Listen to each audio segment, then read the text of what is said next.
Hello everyone, welcome to my channel study की 98। दोस्तों, आज की इस क्लास में हम लोग पढ़ने वाले हैं बिहार फायरमैन के लिए टॉप 25 प्रश्नों का डिस्कस करेंगे, जो कि आपके एग्जाम पॉइंट ऑफ व्यू से काफ़ी महत्वपूर्ण होंगे। बहुत दिन से आपका क्लास जो है क्लोज हो गया था, आज से आपसे फिर आपका जो है ये क्लास चालू हो जाएगा, तो वीडियो को शेयर कर दीजिएगा, सभी लोगों तक पहुंच जाए। और आपसे आज से जो ये आपका क्लास अब चालू हो जाएगा और अब आपका रेगुलर जो ये आपका चलते रहेगा, जिसमें आज हम कवर करेंगे आज की इस क्लास में जीके जीएस में हिंदी के प्रश्नों का डिस्कस करेंगे। तो पूरी वीडियो के एंड तक बने रहिए और पूरी वीडियो को ध्यानपूर्वक देखते रहिए, माइंड को कंसंट्रेट करके आपको देखते रहना है। और साथ में आपको बताना है कि आप इनमें से कितना को अटेम्प्ट कर पाए थे। पीडीएफ वीडियो के डिस्क्रिप्शन में टेलीग्राम का लिंक डाला हुआ था, आप लोग टेलीग्राम से जुड़िए, वहाँ पर इसका आपको पीडीएफ प्रोवाइड करवा दिया जाएगा, तो वहाँ से करके आप पीडीएफ को ले सकते हो। दूसरी चीज़, एग्जाम के लिए आपको टेंशन नहीं लेना है। जब बिहार पुलिस का आपका रिजल्ट आएगा उसके बाद इसका जो आपका एग्जाम लिया जाएगा, ये आपको दिसंबर तक आपका एग्जाम इसका जो है कंडक्ट करवाया जाएगा, ठीक है। तो एग्जाम के लिए बिल्कुल भी फ्री रहिए, एग्जाम इसका लिया जाएगा। तो हम लोग को क्या करना है कि प्रिपरेशन को स्ट्रॉन्ग करते रहना और प्रिपरेशन को कंटिन्यू यहाँ पर करते रहना है। तो चलिए शुरू करते हैं आज की इस क्लास को और चीज़ों को समझते हैं। पहला प्रश्न यार आप सभी के सामने यहाँ पर आपको 1 नंबर में पूछा जा रहा है। प्रत्येक प्रश्न में आपको 2 से 3 सेकंड का टाइम लेना है, इतने में आपको क्वेश्चन को अटेम्प्ट करने का प्रयास करना है, ताकि आपका अंदर से कॉन्फिडेंस लेवल बढ़े और आपका एक्सपीरियंस बढ़े, ठीक है। तो चलिए शुरू करते हैं। तो पहला प्रश्न यार आप सभी के सामने यहाँ पर 1 नंबर में बताना है, जल और अल्कोहल के एक मिश्रण को किसके द्वारा अलग किया जा सकता है, ये आपको यहाँ पर पूछा जा रहा है। तो देखिए यहाँ पर अगर हम लोग बात करें तो 1 मिनट रुक जाते हैं। तो देखिए यहाँ पर अगर हम लोग बात करें तो देखिए जल और अल्कोहल के एक मिश्रण को किसके द्वारा अलग किया जा सकता है, ये आपको यहाँ पर पूछा जा रहा है। तो देखिए सबसे पहले हम ये समझते हैं, जब भी कई बार क्या होता है कि किसी द्रव के जब मिश्रण को अलग किया जाता है, तो वहाँ पर क्या होता है कि जब दोनों का क्वथनांक अलग अलग रहता है। और क्वथनांक करने का मतलब क्या है कि उसका जो उबलने का जो टेम्परेचर रहता है, ये जब अलग अलग रहता है, तो वहाँ पर हम लोग क्या कहते हैं कि आसवन विधि। आसवन विधि का मतलब क्या है कि एक क्या होगा, एक वाष्प बन के उड़ जाएगा और दूसरा क्या होगा, आपका संघनित हो जाएगा, नीचे बैठ जाएगा, ठीक है। तो इसमें हम लोग क्या कहते हैं, इसी को हम लोग कहते हैं आसवन विधि कहते हैं, ठीक है। तो यहाँ पर जो चीज़ें पूछा जा रहा है जल और अल्कोहल, तो देखिए जल जो होता है ये क्या होता है कि जल 100 डिग्री पर आपका उबलना प्रारंभ कर देता है, और 100 से जैसे पार करेगा तो ये क्या होगा, के रूप में उड़ जाएगा। लेकिन अल्कोहल की अगर हम बात करें तो ये आपका संघनित हो जाएगा, ठीक है। और जल का क्या होता है कि क्वथनांक बिंदु जो होता है ये काफी आपका हाई होता है, जिसके कारण से ये दोनों अलग किया जा सकता है। कौन सी विधि के द्वारा, तो ये आपका आसवन विधि के द्वारा। तो करेक्ट आंसर की बात करें तो यहाँ पर आपको ऑप्शन नंबर डी यहाँ पर आपका करेक्ट हो जाएगा, ध्यान में रखिएगा, इंपॉर्टेंट क्वेश्चन है। नेक्स्ट क्वेश्चन 2 नंबर में पूछा जा रहा है, पौधों में सराहोन की यहाँ पर आपको बताना है। यहाँ पर आपका आरोहण होना था, लेकिन सराहोन यहाँ पर लिखा हुआ था आपका प्रैक्टिस सेट में, ठीक है, जो कि आपका सिलेक्टेड प्रश्न है, प्रीवियस ईयर में भी आपका पूछा हुआ, ठीक है। तो यहाँ पर अगर लोग बात करें तो करेक्ट आंसर की तो यानी चढ़ाव कह सकते हैं, इसको आप लोग क्या कह सकते हैं, जाइलम कह सकते हैं। इसको पूछा जाता है दूसरे तरीके से, सबसे ज्यादा जिस प्रश्न को पूछा जाता है कि पौधे में जो जल का जो चढ़ाव होता है किस क्रिया के द्वारा होता है, यानी किसके द्वारा होता है, किस क्रिया के द्वारा पूछेगा तो किसिकत क्रिया हो जाएगा, ध्यान में रखिएगा, किसिकत क्रिया हो जाएगा। लेकिन अगर पूछेगा कि ये किसके द्वारा होता है, किस ऊतक के द्वारा होता है, तो ये आपका जाइलम ऊतक के द्वारा होता है। यानी जाइलम ऊतक करने का मतलब जड़ से ऊपर जाएगा, यानी मान लेते हैं कि ये आपका किसी प्रकार का पौधा और ये आपका यहाँ पर जड़ तना है, ठीक है। तो इसमें अगर बात करें हम लोग की जो पौधे में जो जाइलम का क्या करें कि जड़ से ऊपर जाएगा, जड़ से ऊपर क्या जाता है तो जल जाता है। और इसके अलावा बात करें कि फ्लोएम का, तो फ्लोएम से क्या होता है, फल से ऊपर, यानी फल से नीचे आएगा। इसका मतलब क्या हुआ, तो ऊपर से नीचे आएगा। यानी फ्लोएम के द्वारा क्या होगा, खाद्य पदार्थ होगा, यानी सूर्य के द्वारा जो भी उसमें प्रोडक्ट क्या होगा कि प्राप्त होगा, वो क्या किससे होगा, तो ये आपका फ्लोएम के द्वारा, और जाइलम के द्वारा आपका जड़ से प्राप्त होगा। यही आपका ट्रिक है, इसको आपको यहाँ पर याद रखना है। तो यहाँ पर आपका correct answer option number D यहाँ पर आपका करेक्ट हो जाएगा कि पौधों में जो आपका आरोहण चढ़ाव जो होता है ये किसके द्वारा होता है, तो ये आपका जाइलम ऊतक के द्वारा होता है। Correct answer option number D यहाँ पर आपका करेक्ट हो जाएगा। दूसरी चीज ये आपको यहाँ पर याद रखना है कि पौधे में क्या होता है कि पूछा जाता है संवहन ऊतक का कार्य कौन करता है, तो यह याद रखना है आपको कि जाइलम और फ्लोएम जो होता है ये आपका संवहन ऊतक का कार्य करता है। तो ऑप्शन यहाँ पर आपका डी करेक्ट हो जाएगा। इतनी चीजों को यहाँ से आप याद रखिए। नेक्स्ट क्वेश्चन आगे बढ़ते हैं। नेक्स्ट यहाँ पर पूछा जा रहा है, प्रातःकालीन धूप से मानव शरीर में कौन सा विटामिन प्राप्त होता है, बताइए। VBI क्वेश्चन जो प्रीवियस ईयर में रिपीट किया गया, विटामिन से रिलेटेड मैंने आपको प्रश्न पढ़ा दिया है, तो ये आपको मिल जाएगा प्लेलिस्ट में अवेलेबल। तो अगर विजिट करना चाहते हैं तो प्लेलिस्ट जाइए, वहां पर आपको अवेलेबल मिल जाएगा विटामिन से रिलेटेड प्रश्न। विटामिन से रिलेटेड अगर आप उस वाला वीडियो को देख लेते हैं तो सवाल ही नहीं उठता कि आपका एक भी प्रश्न छूट जाएगा विटामिन से रिलेटेड। किसी प्रकार का प्रश्न पूछ देगा तो नहीं छूटेगा, क्योंकि उसमें मैंने आपको 50 प्रश्न करा दिया है, वहाँ पर आपको 50 प्रश्नों का डिस्कस करवा दिया है, जिसमें कि आपका सिर्फ आपका विटामिन का प्रश्न है, ठीक है। तो यहाँ पर हम लोग करेक्ट आंसर की बात करें तो आपका यहाँ पर हो जाएगा ऑप्शन नंबर डी यहाँ पर आपका करेक्ट हो जाएगा। प्रातःकालीन धूप से प्राप्त जो होता है आपका कौन सा विटामिन होता है, नेचुरली रूप से अगर हम यहाँ पर बात करें तो आपका विटामिन डी जो ये आपका धूप से प्राप्त होता है। Correct answer option number D यहाँ पर आपका करेक्ट हो जाएगा। इसके अलावा याद रखिएगा कि मछली के यकृत तेल में जो पाया जाता है सबसे ज्यादा आपका विटामिन डी की मात्राएं पाई जाती है। विटामिन ए की अगर हम बात करें तो ये सबसे ज्यादा आपका गाजर में पाया जाता है। विटामिन ए का अगर हम लोग रासायनिक नाम की अगर हम बात करें तो ये आपका हो जाएगा रेटिनॉल, ठीक है। और इससे क्या होता है कि आपका रतौंधी नामक बीमारी होती है, ठीक है। विटामिन बी की अगर हम लोग बात कर ले तो याद रखिएगा कि विटामिन बी जो होता है ये आपका सबसे ज़्यादा कहाँ पर पाया जाता है, तो ये आपका केला में भी पाया जाता है विटामिन डी, ठीक है, सॉरी विटामिन बी। और इसका रासायनिक नाम क्या है, तो पायरिटॉक्सिन है, क्या है, pyridoxine, sorry pyridoxine vitamin B का आपका केमिकल नाम होता है। विटामिन सी की अगर हम बात करें तो सबसे ज़्यादा आपका आंवला में पाया जाता है, इसका केमिकल नाम की बात करें तो एस्कॉर्बिक एसिड होता है। और विटामिन ए की अगर कमी हो जाता है तो क्या होता है कि बाल वगैरह क्या होता है कि झड़ना चालू हो जाता है। तो इतने चीज़ों को याद रखना है। Correct answer option number D यहाँ पर आपका करेक्ट हो जाएगा। और विटामिन से रिलेटेड आपको बार बार प्रश्न पूछे जाते हैं। नेक्स्ट क्वेश्चन आगे बढ़ते हैं। नेक्स्ट हम लोगों को पूछा जा रहा है 4 नंबर में बताना कि पौधे के किस भाग से हल्दी प्राप्त होती है, आपको यहाँ पर पूछा जा रहा है। तो देखिए इसमें क्या होता है कि जैसे कि हम लोग मान लेते हैं आलू के बारे में, तो आलू के जो हम लोग आलू जो खाते हैं ये पौधे के किस भाग को खाते हैं, तो ये पौधे के तना को हम लोग खाते हैं, ठीक है। अगर हम लोग बात कर लें कि हम लोग जो सरकंद खाते हैं उसमें क्या खाते हैं, तो उसमें हम लोग क्या खाते हैं, तो उसमें जड़ को खाते हैं। लेकिन यहाँ पर अगर हम बात करें कि पौधे से किस भाग के हल्दी को प्राप्त किया जाता है, तो याद रखिए कि ये तना से प्राप्त किया जाता है। Correct answer option number B यहाँ पर आपका करेक्ट हो जाएगा। नेक्स्ट क्वेश्चन आगे बढ़ते हैं। नेक्स्ट हम लोग को पूछा मानव शरीर में वसा जमा होती है, तो बताइए कि मानव शरीर में वसा का जो संचयन होता है ये कहाँ पर होता है, स्टोर कहाँ पर होता है, ये आपको यहाँ पर पूछा जाता है। ये आपका वसा ऊतक में होता है। Correct answer option number B यहाँ पर आपका करेक्ट हो जाएगा। और आपको यहाँ पर याद रखना है कि मानव शरीर में जो सबसे ज़्यादा जो ऊर्जा की प्राप्ति होती है ये आपके वसा से ही होता है। कितना होता है, तो 9.3 यानी 100 ग्राम अगर हम लोग वसा की बात करें तो 9.3 किलो कैलोरी जूल की ऊर्जा की प्राप्ति होती है। बीबीआई क्वेश्चन है आपका, पूछा हुआ रिपीटेड प्रश्न है। दूसरी चीज़ याद रखिए कि मानव शरीर में जो शीघ्रता से ऊर्जा की प्राप्ति होती है ये किससे होता है, तो ये आपका कार्बोहाइड्रेट से होता है। क्योंकि कार्बोहाइड्रेट का जो पारिवारिक विखंडन होता है ये आपके माइटोकॉन्ड्रिया में होता है। और माइटोकॉन्ड्रिया को कोशिका का पावर हाउस कहा जाता है, जिसके कारण से माइटोकॉन्ड्रिया क्या करती है कि जब आपका कार्बोहाइड्रेट का जब विखंडन होता है माइटोकॉन्ड्रिया में, और माइटोकॉन्ड्रिया को कोशिका का पावर हाउस कहा जाता है, क्योंकि ये क्या करते हैं ऊर्जा का डायरेक्ट ट्रांसपोर्ट कर देती है शरीर के सभी अंगों तक, जिसके कारण से ऊर्जा की शीघ्रता से प्राप्त होती है। तो 2 पॉइंट आपको यहाँ से याद रखना है कि ऊर्जा की सबसे ज्यादा अगर प्राप्ति की बात करेगा तो यह आपका हो जाएगा वसा, और दूसरी चीज अगर शीघ्रता से बोल दिया तो वहां पर हो जाएगा आपका कार्बोहाइड्रेट। तो इन दोनों चीजों को याद रखना है। और बात की है यहाँ पर माइटोकॉन्ड्रिया का, तो याद रखिएगा माइटोकॉन्ड्रिया जो घिरा हुआ है ये आपका 3 परत से घिरा हुआ है, ठीक है। ये चीजों को याद रखना है। Correct answer option number B यहाँ पर आपका करेक्ट हो जाएगा। नेक्स्ट क्वेश्चन आगे बढ़ते हैं। नेक्स्ट हम लोग को पूछा जा रहा है हाइड्रोपोनिक्स का संदर्भ क्या है, बताइए। तो हाइड्रोपोनिक्स के अंतर्गत हम लोग किसका अध्ययन करते हैं, ये आपको यहाँ पर पूछा जा रहा है। तो इसमें हम लोग क्या करते हैं, जल में पौधा को जो उगाया जाता है इसके अंतर्गत जो अध्ययन किया जाता है ये हम लोग हाइड्रोपोनिक्स के अंतर्गत करते हैं। तो ऑप्शन यहाँ पर सी करेक्ट हो जाएगा।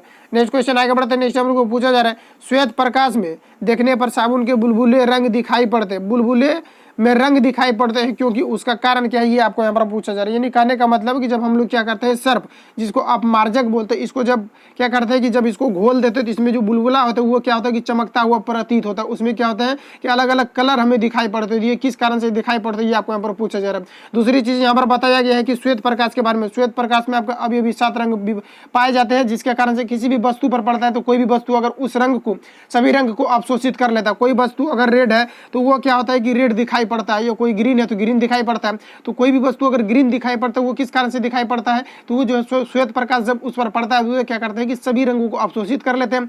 लेकिन ग्रीन जो कलर होता है उसको क्या करता है कि रिफ्लेक्ट कर देता है, और जब रिफ्लेक्ट करता है तो रिफ्लेक्ट करने के बाद वो हमारे रेटिना पर आता है, और रेटिना पर आने के बाद हमें हरा रंग प्रतीत होता है। क्योंकि मानव की ये प्रवृत्ति है कि जब तक उसके रेटिना पर प्रतिबिंब नहीं बनेगा, रिफ्लेक्ट होकर किसी भी प्रकार का कलर नहीं आएगा, तब तक उसे किसी प्रकार का ना तो कलर दिखाई पड़ेगा और ना ही तो किसी भी प्रकार का उसे वस्तु दिखाई पड़ेगा। ये मानव की प्रवृत्ति है, ठीक है।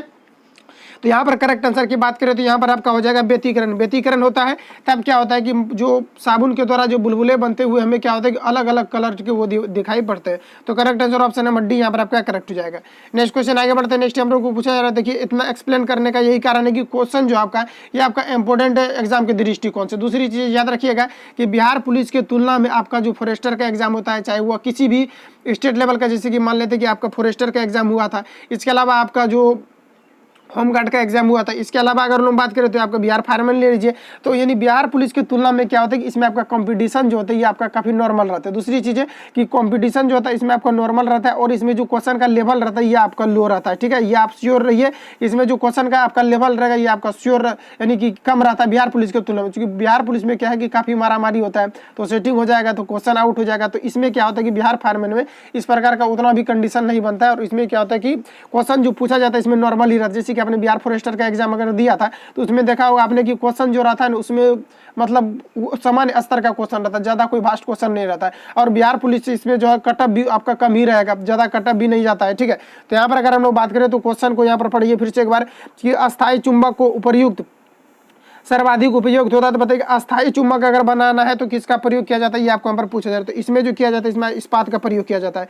Correct answer option number C यहाँ पर आपका करेक्ट हो जाएगा। इसके अलावा जो पूछा जाता है कि कृत्रिम चुंबक को बनाने के लिए किसका प्रयोग किया जाता है, तो याद रखिए कृत्रिम चुंबक बनाना रहेगा तो उसमें लोहा, इस्पात और कोबाल्ट का प्रयोग किया जाता है। सिर्फ लोहा, कोबाल्ट और इस्पात का प्रयोग किया जाता है। कृत्रिम चुंबक बनाना रहेगा तो यानी कृत्रिम चुंबक कैसे बनेगा, तो उसको व्यक्ति के द्वारा यानी बनाया जाता है, ठीक है, जिसको आर्टिफिशियल बोलते हो। लेकिन अगर हम लोग बात करें अस्थायी चुंबक किसके द्वारा प्रयुक्त होता है तो इसमें आपको इस्पात को मिलाया जाता है। Correct answer option number C यहाँ पर आपका करेक्ट हो जाएगा।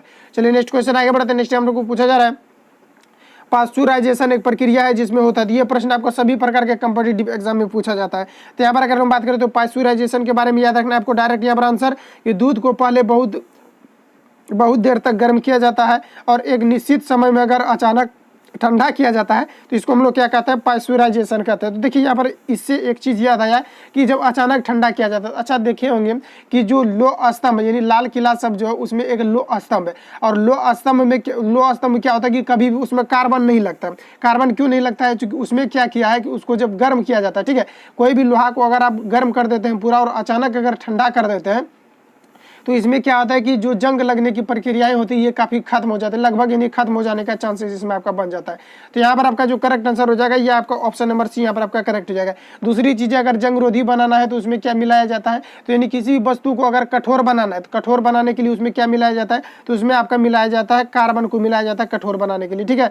और इस्पात को जो मिलाया जाता है जंग रोधी बनाने के लिए उसमें आपका इस्पात को मिलाया जाता है। तो correct answer option number C यहाँ पर आपका करेक्ट हो जाएगा। इतनी चीज़ों को याद रखिएगा, जो भी मैंने पॉइंट यहाँ पर आपको बताया है सारे आपका प्रीवियस में पूछा हुआ है, जो कि पूछा जाता है वही सारे पॉइंट बनाए। यही आपका जब दूसरा सेट मारिएगा आप तो उसमें क्या होता है यही आपका क्वेश्चन बन के आ जाता है, इसलिए यहाँ पर क्लियर कर देते हैं ताकि आपका कॉन्फिडेंस लेवल बढ़ जाए, ठीक है। तो यहाँ पर चलिए नेक्स्ट क्वेश्चन 10 नंबर को देखते हैं। वान भट्ट बालकृष्ण भट्ट जो है किस काल के रचनाकार, ये आपको यहाँ पर पूछा हिंदी के प्रश्न है, इसको आपको डायरेक्ट याद रखना, ज्यादा से ज्यादा प्रैक्टिस करना है, सारा आपका कवर हो जाएगा। तो ये आपका आधुनिक काल के कवि है, ठीक है। तो correct answer option number D यहाँ पर आपका करेक्ट हो जाएगा। नेक्स्ट क्वेश्चन आगे बढ़ते हैं। नेक्स्ट हम लोग को पूछा जा रहा है तुलसीदास का बचपन का नाम क्या है, ये आपको यहाँ पर पूछा जा रहा है। तो देखिए तुलसीदास की अगर मैं बात करूँ तो आपका राम बोला है बचपन का नाम। Correct answer option number A यहाँ पर आपका करेक्ट हो जाएगा। नेक्स्ट क्वेश्चन आगे बढ़ते हैं। नेक्स्ट हम लोग को पूछा जा रहा है हिंदी से प्रश्न है निश्चल का संधि विच्छेद क्या है, ये आपको यहाँ पर पूछा जाता है कि हिंदी से प्रश्न आपका 7 से 8 प्रश्न आपका हिंदी के पूछे जाएंगे, ठीक है। तो यहाँ पर अगर हम बात करें कि निश्चल का जो संधि विच्छेद होता है ये आपका क्या होता है, ये आपको यहाँ पर पूछा जाता है आपका नी जोड़ चल होता है निश्चल। Correct answer option number B यहाँ पर आपका करेक्ट हो जाएगा। नेक्स्ट क्वेश्चन आगे बढ़ते हैं। नेक्स्ट हम लोग को पूछे यहाँ पर आपको पूछा जा रहा है कि अर्ध नारीश्वर किसकी रचना, ये आपको यहाँ पर पूछा, तो बताइए अर्ध नारीश्वर जो है ये किसकी रचना, ये चीज आपको यहाँ पर पूछा जाती है, आपका दिनकर है। Correct answer option number A यहाँ पर आपका करेक्ट हो जाएगा। नेक्स्ट क्वेश्चन आगे बढ़ते हैं। नेक्स्ट हम लोग को पूछा जा रहा है हार जीत किसकी रचना है, बताइए। VVI क्वेश्चन है, इसको आप ध्यान में रखेंगे। हार जीत किसकी रचना, सारे प्रश्न आपके एग्जाम से काफी महत्वपूर्ण है, लेकिन जो रिपीटेड कर दिया जाता है जो आपका प्रीवियस ईयर में रहता है उसमें हम VVI लगा देते हैं, चूंकि प्रश्न जो होता है ये क्या करता है कि रिपीट कर दिया जाता है। तो यहाँ पर अगर हम बात करें हार जीत जो है किसकी रचना है, तो याद रखिएगा कि ये आपका जो है अशोक वाजपेयी का है। Correct answer option number B यहाँ पर आपका करेक्ट हो जाएगा। चलिए नेक्स्ट क्वेश्चन आगे बढ़ते हैं। नेक्स्ट को पूछा जा रहा है पारा कांच को गीला नहीं करता है द्रव कहिया गुण कहलाता है, बताइए क्या हो जाएगा। तो इसके बारे में मैंने आपको जब प्रैक्टिस सेट जब करवाया था तो इसमें फुल डिटेल्स आपको बताया था। देखिए एक होता है असंजक, दूसरा होता है आपका स्वसंजक। असंजक में क्या होता है कि ये सटता नहीं, जैसे कि ओ लग जाता है तो इसका मतलब आपका नहीं हो जाता है। विशेष परिस्थिति में आपका यही हो जाता है, विशेष परिस्थिति में लगभग ये कंडीशन में ही होता है। ओ लगता है तो ये आपका नहीं हो जाता है, अगर ऐसे रहता है तो आपका जनरली हाँ हो जाता है। तो यहाँ पर अगर करेक्ट आंसर की बात करें तो यहाँ पर सबसे पहले हम ये समझते हैं कि स्वसंजक जो होता है इसमें क्या होता है कि चिपक जाता है, असंजक में चिपकेगा नहीं, ठीक है। तो यहाँ पर अगर करेक्ट आंसर की बात करें तो पारा कांच को गीला नहीं करता है, द्रव का यह गुण क्या कहलाता है। तो पारा जब कांच को गीला नहीं करता है, क्योंकि पारा जो होता है ये किस में रहता है, तो पारा जो होता है ये कांच को गीला नहीं करता। पारा क्या है, तो एक प्रकार का द्रव होता है, ठीक है। और पूछा जाता है कि कौन सा एक ऐसा धातु है जो कि कमरे के ताप पर द्रव अवस्था में पाया जाता है, तो आपका पारा हो जाएगा Hg हो जाएगा। और धातु के बारे में पूछेगा तो ये आपका ब्रोमीन हो जाएगा, जो कि एकमात्र ऐसा धातु है जो कि द्रव अवस्था में पाया जाता है। तो ये आपका पारा क्या है, द्रव अवस्था में, लेकिन ये कांच को नहीं भींग होता है। तो कांच को जो नहीं भींग होता है ये किसके कारण से, आपको असंजक बल के कारण से। असंजक बल क्या होता है, तो इसमें क्या होता है कि एक दूसरे में चिपकता नहीं है। Correct answer option number A यहाँ पर आपका करेक्ट हो जाएगा। पारा का प्रयोग कहाँ पर किया जाता है, तो थर्मामीटर में किया जाता है, व्यक्ति के शरीर का टेम्परेचर को मेजर करने के लिए पारा का किया जाता है। इसके अलावा याद रखिएगा पारा से HgS होता है, जो कि आपका भखरा सिंदूर का सूत्र भी होता है। इतने चीजों को याद रखिए। नेक्स्ट क्वेश्चन आगे बढ़ते हैं। नेक्स्ट हम लोग को 16 नंबर पूछा रहे किसी पदार्थ की उष्मा धारिता अनंत है, इसका अर्थ क्या है ये आपको यहाँ पर पूछा है। देखिए उष्मा धारिता यानी उष्मा धारिता अनंत है, तो उसमें आप कितना भी उष्मा को दे दीजिएगा तो उसमें कोई भी फर्क नहीं पड़ेगा। जैसे कि मान लेते हैं कि पृथ्वी है, पृथ्वी का क्या है उष्मा धारिता, ये आपका अनंत है, यानी पृथ्वी में कितना भी आप वोल्टेज दे दीजिए, करंट दे दीजिए, उष्मा दे दीजिए, इसमें कोई फर्क नहीं पड़ेगा क्योंकि इसका धारिता क्या है ये अनंत है। ठीक है, तो यहाँ पर अगर हम बात करें तो पृथ्वी का जो यहाँ पर जो पूछा जा रहा है किसी पदार्थ की उष्मा धारिता अनंत है, इसका मतलब क्या होगा ये आपको यहाँ पर पूछा जा रहा है। तो इसका मतलब हो गया कि ताप में कोई परिवर्तन नहीं होता है, चाहे उष्मा दी जाए चाहे ली जाए, इसमें कोई भी परिवर्तन नहीं होता है क्योंकि ये क्या है इसका धारिता ही अनंत है। तो correct answer option number C यहाँ पर आपका करेक्ट हो जाएगा। चलिए नेक्स्ट क्वेश्चन आगे बढ़ते हैं। नेक्स्ट हम लोग को पूछा जा रहा है पानी के छिड़काव से किसी बंद कमरे का तापमान थोड़ा कम हो जाता है क्योंकि बताइए पानी का छिड़काव करने से किसी बंद कमरे का तापमान जो है कम हो जाता है, क्यों हो जाता है ये आपको यहाँ पर पूछा जा रहा है। तो ये जल के वाष्पीकरण गुप्त उष्मा अधिक होने के कारण से ऐसा होता है। Correct answer option number B यहाँ पर आपका करेक्ट हो जाएगा। चलिए नेक्स्ट क्वेश्चन आगे बढ़ते हैं। नेक्स्ट यहाँ पर आपको पूछा जा रहा है एक वास्तविक गैस एक आदर्श गैस की भांति व्यवहार करता है, इसके कारण क्या ये आपको हमारा पूछा है। देखिए आदर्श गैस जो होता है, आदर्श कहने का मतलब क्या आइडियल, आइडियल अगर कोई स्टूडेंट है तो उसमें क्या होना चाहिए सभी प्रकार के गुण मौजूद होना चाहिए। दूसरी चीज़ है कि अगर आदर्श गैस है तो इसमें क्या होना चाहिए, आदर्श गैस किसको कहेंगे जो कम पैसा में उपलब्ध हो जाए, जिसमें उष्मा का अच्छा जो है उच्चतम मान हो, जिसका कि भंडारण करने में आसानी होती है। ये सारी चीज़ें क्या होता है आपका जो है ये आपका आइडियल यानी कि आदर्श के अंतर्गत आ जाता है। ठीक है, तो यहाँ पर अगर बात करें हम लोग तो यहाँ पर आपका correct answer option number D यहाँ पर आपका करेक्ट हो जाएगा कि दाब भी निम्न होना चाहिए, प्लस में आपका क्या होना चाहिए ताप भी आपका उच्च होना चाहिए। जैसे गैस सिलेंडर है, ठीक है, जिसमें कि एलपीजी यानी लिक्विड पेट्रोलियम गैस को हम लोग क्या करते हैं इसमें स्टोर करके रखते हैं, तो इसमें क्या होता है कि दाब काफी अधिक होता है। अगर दाब अधिक नहीं रहेगा तो इसमें क्या होगा कि प्रेशर ही नहीं बनेगा। ठीक है, तो यहाँ पर इसका प्रेशर क्या होगा बनना बंद हो जाएगा। तो ये आप इसको आदर्श नहीं बोल सकते, लेकिन लगभग आप आदर्श भी बोल सकते हैं। लेकिन आदर्श का कंडीशन होना चाहिए कि निम्न दाब होना चाहिए, और प्लस में इसका क्या होना चाहिए कि ताप जो होता है ये आपका उच्च होना चाहिए। Correct answer option number D यहाँ पर आपका करेक्ट हो जाएगा। नेक्स्ट क्वेश्चन आगे बढ़ते हैं। नेक्स्ट हम लोग को पूछा रहा है आवर्त सरल आवर्त गति पर एक समान विरीतीय गति का प्रक्षेप क्या होगा। देखिए आवर्त का दिया तो यहाँ पर एक विरीत बना लेते हैं। आवर्त करने का मतलब क्या है कि उसी पर बार बार घूरेगा यानी रिपीट होगा, एक ही पथ पर क्या होगा कोई चीजें जब रिपीट होगा तो इसको हम लोग क्या कहेंगे आवर्त कहेंगे। तो यहाँ पर कहा जा रहा है कि सरल आवर्त, तो सरल कैसे होगा, तो ये आपका यहाँ पर विरीती होगी, तो ये सरल तो हुआ नहीं, सरल करने का मतलब स्ट्रेट लाइन। तो हम लोग यहाँ पर अब क्या कर सकते हैं, तो यहाँ पर चलिए एक विरीत बना करके एक व्यास खींचते हैं, क्योंकि व्यास जो खींचे हम ये ऑप्शन को पढ़ के खींचे हैं। ठीक है, तो यहाँ पर ऑप्शन को पहले पढ़ लीजिए कि सरल आवर्त गति पर किसी एक समान विरीतीय गति का प्रक्षेप क्या होगा। तो एक्स एक्स पर, तो ये आपका गलत हो जाएगा। अब एक्स एक्स पर क्यों नहीं होगा, क्योंकि ये जो खींचे ये आपका एक्स हो, तो वाई पर भी तो हो सकता है। ये वाई जो खींचे हैं अभी वाई जो खींचे हम ये व्यास जो खींचे हैं इस पर भी आपका हो सकता है, क्योंकि ये क्या है तो ये आपका वाई अक्ष है, लेकिन ये भी तो सरल आवर्त है, तो ये आपका एक्स भी कट जाएगा वाई भी कट जाएगा। और संदर्भित वृत्त, तो वृत्त के संदर्भित तो आपका सरल गति हो ही नहीं सकता, क्योंकि इसके लिए आपका एक स्ट्रेट लाइन चाहिए। तो correct answer option number D यहाँ पर आपको मारना पड़ेगा। संदर्भित वृत्त का कोई भी व्यास ले लीजिए, चाहे आप एक्स ले लीजिए, चाहे वाई ले लीजिए, चाहे आप जेड ले लीजिए, क्योंकि अक्ष जो होता है ये 3 प्रकार का होता है। अगर आपने +2 में साइंस पढ़ा होगा, अगर मैथ लिया होगा, तो वहाँ पर आपका एक्स एक्सिस, जेड एक्सिस और वाई एक्सिस ये 3 प्रकार का कंडीशन बनता है। ठीक है, तो correct answer option number D यहाँ पर क्या करेक्ट है। लेकिन मूल रूप से अगर हम लोग यहाँ पर बात करें तो एक्स वाई आप मान सकते हो। नेक्स्ट क्वेश्चन आगे बढ़ते हैं। नेक्स्ट यहाँ पर हम बात करते हैं 20 नंबर का, किसी यूनली में दोलन करते हुए द्रव की गति किस प्रकार की होती है आपको यहाँ पर पूछा जा रहा है। तो correct answer option number C यहाँ पर करेक्ट हो जाएगा कि सरल आवर्ती एवं आवर्त के घनत्व पर ये निर्भर आपका नहीं करता है। Correct answer option number C यहाँ पर आपका करेक्ट हो जाएगा। सारे ऑप्शन को आप यहाँ पर जो है खुद से रीड कर लीजिएगा, जो भी समझाने वाला रहेगा वो हम समझा देंगे। ठीक है, तो नेक्स्ट क्वेश्चन ये आप सभी के सामने 21 नंबर, किसी अनुप्रस्थ तरंग में शामिल होते हैं। देखिए तरंग धैर्य जो होता है ये आपका 2 प्रकार का होता है, एक होता है अनुप्रस्थ, दूसरा होता है आपका अनुधैर्य। तो अनुप्रस्थ क्या होता है, देखिए अनुप्रस्थ जो होता है ये आपका ऐसे ऐसे दोलन करता है। अनुधैर्य क्या होता है, ये किसी भी प्रकार का दोलन कर सकता है। जैसे कि मान लेते हैं कि ये किसी भी प्रकार का नदी है या समुद्र है, चाहे वो गंगा हो, तो उसमें क्या होता है कि अगर आप ढेला को फेंक देते हैं, रोड़ा को फेंक देते हैं, तो उसके रोड़ा को फेंकने के बाद पानी जो ऐसे ऐसे लहर मारता है ना, ये क्या है, तो ये आपका अनुप्रस्थ है। लेकिन वही हम लोग बात करें कि परमाणु विस्फोटक कराया जाए, तो परमाणु विस्फोटक करा देंगे तो वहाँ पर आपका अनुधैर्य हो जाएगा। क्वेश्चन पूछा गया था प्रीवियस ईयर में कि किसी भी अगर यदि पानी में अगर परमाणु विस्फोटक कराया जाता है तो उस प्रकार की जो लहरें बनती है वो किस प्रकार का है, तो याद रखिए कि वो आपका अनुधैर्य है। दूसरी चीज अगर रोड़ा फेंकते तो वहाँ पर आपका अनुप्रस्थ हो जाता है। ठीक है, और वो आपका अनुधैर्य हो जाता है। तो यहाँ पर आपका करेक्ट आंसर की अगर हम लोग यहाँ पर बात करें तो किसी भी अनुप्रस्थ तरंग में शामिल क्या हो सकता है ये आपको यहाँ पर पूछा जा रहा है। तो बताइए इसमें आपका क्या शामिल हो सकता है। तो इसमें आपका क्या हो सकता है, तो शीर्ष एवं गर्त दोनों शामिल होते हैं। अच्छा एक चीज आप पढ़े होंगे ऐसे ऐसे वाला पढ़े होंगे, आयाम जिसको पढ़े थे। ठीक है, इसको मैंने आपको बताया भी था। तो इसमें क्या होता है कि ये आपका शीर्ष हो जाता है, ये आपका गर्त हो जाता है। तो शीर्ष और गर्त, तो ऐसे ऐसे आपका क्या होता है, इस प्रकार से जो आपका कंडीशन बनता है ये आपका अनुप्रस्थ में बनता है। अभी तुरंत बताएं कि ऐसे इसमें क्या होता है, अनुप्रस्थ बनता है, इसमें आपका शीर्ष भी होता है, गर्त भी होता है। तो ये आपका क्या हो जाएगा, शीर्ष और गर्त दोनों बनेगा। Correct answer option number D C यहाँ पर आपका करेक्ट हो जाएगा। माइंड को कंसंट्रेट करके पढ़िए, सारा चीज आपका यहाँ पर क्लियर हो जाएगा। नेक्स्ट क्वेश्चन आगे बढ़ते हैं। नेक्स्ट हम लोग को पूछा जा रहा है किसी द्रव में ध्वनि तरंगों की चाल क्या होती है, आपको यहाँ पर पूछा जा रहा है। तो बताइए कि किसी द्रव में ध्वनि तरंगों की जो चाल होती है ये किस प्रकार की होती है, आपको यहाँ पर पूछा जाता है। देखिए द्रव में अगर हम लोग यहाँ पर बात करें कि ध्वनि तरंगों की जो चाल होती है ये आपके माध्यम के आयतन और प्रत्यास्थता गुणांक के वर्ग के अनुकर्मानुपाती होता है। इसको अगर हम लोग यहाँ पर एक्सप्लेन करेंगे ना तो इसके लिए एक फॉर्मूला आपको सिद्ध करना पड़ जाएगा, जिसके कारण से काफी लंबा चला जाएगा। तो इसको यहाँ पर थोड़ा सा आपको ध्यान में रखना है कि माध्यम के आयतन प्रत्यास्थता गुणांक के वर्ग के अनुकर्मानुपाती होता है किसी द्रव में ध्वनि की चाल। तो करेक्ट आंसर ऑप्शन नंबर यहाँ पर आपका करेक्ट हो जाएगा। नेक्स्ट क्वेश्चन आगे बढ़ते हैं। नेक्स्ट हम लोग को पूछा जा रहा है निम्नलिखित में से किस राज्य में संथाल जनजाति नहीं रहती है, आपको यहाँ पर पूछा जा रहा है। तो देखिए अगर हम लोग यहाँ बात करें कि किस राज्य में संथाल जनजाति आपका जो है नहीं पाई जाता है, तो सबसे पहले हम लोग यहाँ पर बात करें निम्नलिखित के बारे में बात किया, यानी ऑप्शन में से बताना है आपको, ठीक है।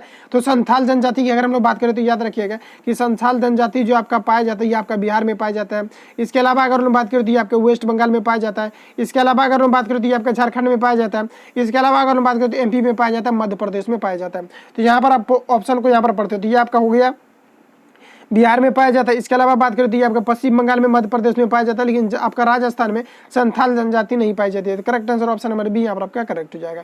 नेक्स्ट क्वेश्चन आगे बढ़ते हैं। कौन कौन सी जनजाति आपका भारत में सबसे ज्यादा पाया जाता है, इसके बारे में भी आपको बताया था, इसलिए कहते हैं कि रेगुलरिटी को मेंटेन कीजिए, ठीक है, तभी आपका सारे चीज आपका कवर हो। चूंकि बिहार फार्मेंट का यहाँ पर स्पेशल आपको प्रिपरेशन यहाँ पर कराया जा रहा है, तो रेगुलरिटी को मेंटेन करते रहिए। नेक्स्ट क्वेश्चन यहाँ पर आपका ये रहा 24 नंबर, चाय की पैदावार खेती होती है। तो बताइए और आपको बहुत सारे लोगों का लाइव का मांगे चाहिए, तो लाइव भी पढ़ाएंगे, टेंशन मत लीजिए। लाइव भी आपका बहुत जल्दी अब चालू कर दिया जाएगा। तो लाइव में क्या होगा कि आपका एक्सपीरियंस बढ़ जाता है, ठीक है। उसमें आपका ऐसा नहीं कि बीच बीच में आपको बात करते रहेंगे, टाइम भी किलो का, वैसा नहीं। आपको क्वेश्चन का जो आंसर होगा इसको देने का आपको मौका मिलेगा, ठीक है। तो उसमें आपका जो कॉन्फिडेंस लेवल भी बढ़ेगा और इसमें आपको आप यकीनन मानिए कि आपको बिहार फार्मेंट का जो प्रिपरेशन है ये हम स्ट्रॉन्ग करवा देंगे बहुत आसानी तरीका से। आप खाली बस रेगुलरिटी को मेंटेन करते रहिएगा और पढ़ते रहिएगा, ठीक है। तो यहाँ पर अगर हम बात करें कि चाय की पैदावार खेती कहाँ पर होती है, आपको यहाँ पर पूछा रहता है। देखिए चाय की पैदावार की अगर हम बात करें तो ये पहाड़ी ढाल में सबसे ज्यादा किया जाता है। Correct answer option number D यहाँ पर आपका करेक्ट हो जाएगा। चाय की अगर हम बात करें सबसे ज्यादा कहाँ पर उगाया जाता है, ये आपका चीन में सबसे ज्यादा आपका चाय की खेती किया जाता है, याद रखिएगा। Correct answer option number D यहाँ पर आपका करेक्ट हो जाएगा। नेक्स्ट क्वेश्चन आगे बढ़ते हैं।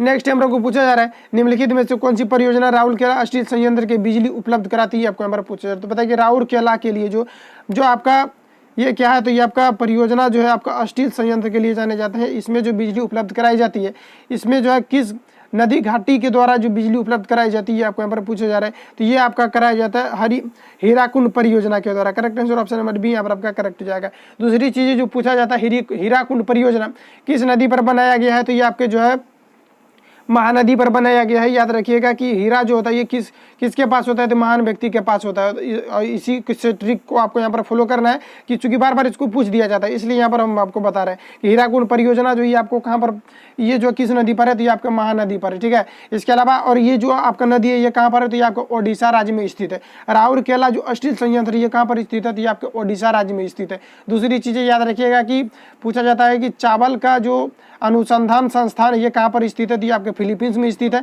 लेकिन भारत में पूछेगा तो ये आपका जो स्थित है ये कहाँ पर, तो ये आपके ओडिशा के कटक में स्थित है। याद रखिएगा ओडिशा के कटक में स्थित है, ठीक है। तो correct answer option number B यहाँ पर आपका करेक्ट हो जाएगा। बस आज 25 ही प्रश्न लेकर के आए थे। अगर चैनल पर पहली बार आए हो, अगर आपको वीडियो हेल्पफुल लगता है तो आप चैनल से हमारे जुड़ जाइए। यहाँ पर आपको डेली कंटेंट अच्छे मिलते रहेंगे।